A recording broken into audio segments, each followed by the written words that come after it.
Hello students, welcome to another video and you are watching your favorite YouTube channel Ramroop Sharma. तो आज हम बात करने वाले हैं रस के बारे में। रस एक बहुत ज्यादा इम्पोर्टेंट टॉपिक है हिंदी ग्रामर में। ये 4 मार्क्स का आता है और ये इम्पोर्टेंट और इजी टॉपिक है, कुछ मुश्किल ज्यादा तो नहीं है और ये बहुत ज्यादा मार्क्स गेनिंग है। इसमें आप आराम से 4 में 4 ला सकते हो। ये 4 मार्क्स का आता है। तो इस वीडियो में बताने वाला हूँ कि कैसे प्रश्न आते हैं रस में और कैसे 4 में से 4 अंक लाए, कि कैसे फुल मार्क्स गेन करें रस में, क्योंकि ग्रामर मार्क्स गेनिंग होती है, ज्यादा से ज्यादा आपके मार्क्स है उससे बढ़िया रहता है। तो पहले मैं आपको सिर्फ इतना बता देता हूँ कि रस होता क्या है। वैसे सबको पता होगा, फिर भी अगर किसी को ना पता हो तो काव्य को पढ़ने या सुनने अथवा नाटक को देखने से पाठक, श्रोता या दर्शक को जो आनंद प्राप्त होता है उसी आनंद को रस कहते हैं। ठीक है, तो अब हम बात करेंगे कि कैसे मार्क्स लाए रस में और कैसे प्रश्न आते हैं रस में। तो गाइज अब मैं आपको बताने वाला हूँ कि रस में कैसे कैसे क्वेश्चन आते हैं, कैसे कैसे डिफरेंट टाइप ऑफ क्वेश्चन आते हैं। तो सबसे पहला जो सबसे कॉमन है, पहला होता है डेफिनेशंस। रस की डेफिनेशन आ जाती है, रस के जो अंग होते हैं विभाव, अनुभाव और संचारी भाव, उनकी डेफिनेशन आ जाती है। और रस के जो अलग अलग प्रकार होते हैं जैसे हास्य रस, विभत्स रस, उनकी डेफिनेशन आ जाती है। तो डेफिनेशन लर्न करना जरूरी है। दूसरा एग्जाम्पल्स, जो रस के प्रकार होते हैं, जो मतलब श्रृंगार रस, विभत्स रस वगैरह वगैरह, उनके एग्जाम्पल लिखने को आ जाती है कि हास्य रस का एग्जाम्पल लिखे फॉर एग्जाम्पल।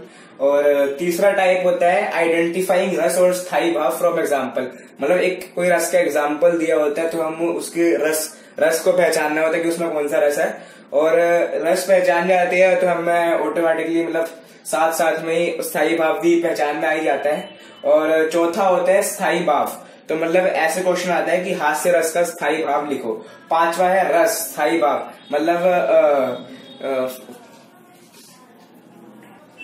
फॉर एग्जाम्पल विस्मय किस रस का स्थायी भाव है, ऐसे क्वेश्चन आ जाता है। छठा टाइप का क्वेश्चन होता है रस के अंग के बारे में क्वेश्चन आ जाता है, जैसे विभाव, अनुभाव और संचारी भाव। जैसे फॉर एग्जाम्पल किसी भी रस का विभाव बताओ, अनुभाव बताओ, संचारी भाव बताओ, ये इनकी डेफिनेशन आ जाती है। या फिर इनके डिफरेंट टाइप्स आ जाते हैं। और साथ में विभाव, अनुभाव और संचारी भाव बताना, जो मैंने आपको बता दिया कि मतलब इस रस का विभाव बताओ, अनुभाव बताओ, संचारी भाव बताओ। तो ये ही 7 टाइप के क्वेश्चन है जो आपके आते हैं रस से। इससे अलग तो मेरे हिसाब से नहीं है। तो ये 7 चीजें आपको जरूरी है पढ़नी। और सबसे ज्यादा जरूरी मेरे हिसाब से एग्जाम्पल्स है, आइडेंटिफाइंग रस और स्थायी भाव है। ये तीनों सबसे ज्यादा इंपॉर्टेंट है। ज्यादातर क्वेश्चंस ऐसे आते हैं, क्वेश्चन 4 नंबर का होता है तो वो 3 पार्ट का होता है, मतलब 4 पार्ट का हो सकता है। तो उसमें ऐसे फॉर एग्जाम्पल बताया तो कैसे आएगा। तो पहला क्वेश्चन आ जाएगा कि मान लीजिए मैं हास्य रस को ले लेता हूं, तो क्वेश्चन आ जाएगा ऐसे कि हास्य रस का स्थायी भाव लिखिए, पहला पार्ट होगा।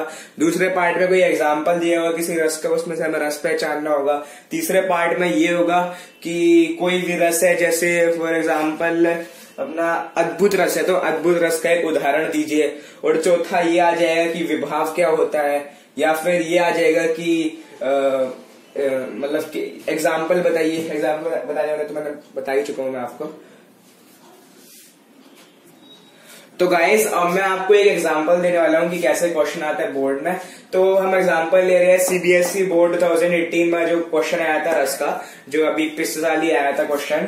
तो हम उसको सॉल्व करके दिखा रहे हैं आपको। मैं बता रहा हूँ कैसा क्वेश्चन आता है और कैसे हम लाते हैं पूरे 4 में 4 नंबर।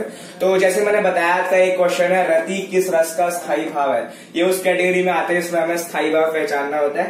तो इसका आंसर है श्रृंगार रस का स्थायी भाव है। तो रति स्थायी भाव है श्रृंगार रस का। श्रृंगार रस, ठीक है गाइस। तो रति है श्रृंगार रस का स्थायी भाव। दूसरा क्वेश्चन है करुण रस का स्थायी भाव लिखिए। ये क्वेश्चन आता है कि रस का स्थायी भाव लिखना, और वो था कि रस पहचानना स्थायी भाव से। ये है रस पहचानना स्थायी भाव से, और ये है स्थायी भाव पहचानना रस से। तो इसका आंसर है शोक। इसका आंसर है शोक। और फिर है हास्य रस के एक उदाहरण लिखिए। तो ये आता है कॉमन सीरीज रस के प्रकारों का उदाहरण देने का आता है। तो इसका उदाहरण आप लिख दीजिएगा याद करके। और चौथा क्वेश्चन है, ये बहुत ज्यादा अच्छा क्वेश्चन है, ये आता है रस पहचान कर लिखिए। इसमें एग्जाम्पल लिखा होता है, रस पहचानना होता है, रस पहचानने का हम साई भाई पहचान लेते हैं। तो ये है, मैं सत्य कहता हूँ सखे, सुकुमार मत जानो मुझे, यमराज से भी युद्ध को प्रस्तुत सदा मानो मुझे। तो ये है वीर रस।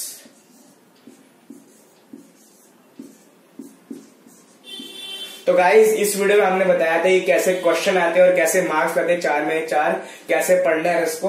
और अगर आपको पूरी रस की डिटेल में चाहिए, पूरा रस डिटेल में चाहिए कि मैं आपको सब कुछ समझाऊं कि रस क्या होता है, रस के एग्जाम्पल्स, रस के अंग वगैरह, और कैसे पहचानते हैं इन सब चीजों को, और कैसे पहचानते हैं एग्जाम्पल से कौन सा रस है, कौन सा स्थायी भाव है, तो उसके लिए आप कमेंट सेक्शन में कमेंट करिए। अगर मेरे हिसाब से अगर 20 से ज्यादा कमेंट आते हैं कि हमें चाहिए, तो मैं एक नई वीडियो बनाऊंगा पूरा रस के ऊपर, और वो 2-3 पार्ट में आएगी और मैं आपको पूरा डिटेल में समझा दूंगा। और अगर आपको मेरा ग्रामर पढ़ाने का तरीका अच्छा लगा तो कमेंट करिए और ग्रामर की वीडियो डालें, तो हम और भी टॉपिक कवर करेंगे। जैसे कि है हमारा पद परिचय है, और भी टॉपिक है, 2 और टॉपिक है ग्रामर में, तो मैं आपको सब पढ़ाऊंगा। आप कमेंट करिए अगर आपको अच्छी लगी तो। और हाँ गाइस, मुझे पता है कि आपको बहुत ज्यादा दिक्कत होती है रस के एग्जांपल्स लर्न करने में, क्योंकि ये बहुत ज्यादा बड़े होते हैं, बहुत ज्यादा मुश्किल होते हैं, लैंग्वेज बहुत ज्यादा अजीब सी होती है, बहुत ज्यादा। तो मैंने डिस्क्रिप्शन में एक लिंक छोड़ दिया है, वो एक वेबसाइट का है जिसमें बहुत ही ज्यादा आसान और छोटे एग्जाम्पल्स प्रोवाइड करे हैं। तो उन एग्जाम्पल्स को लर्न कर लीजिए, ज्यादा से ज्यादा 2 लाइनों के है। और if you like the video then please if you like the video then please like the video and subscribe our channel and share this video. Thank you.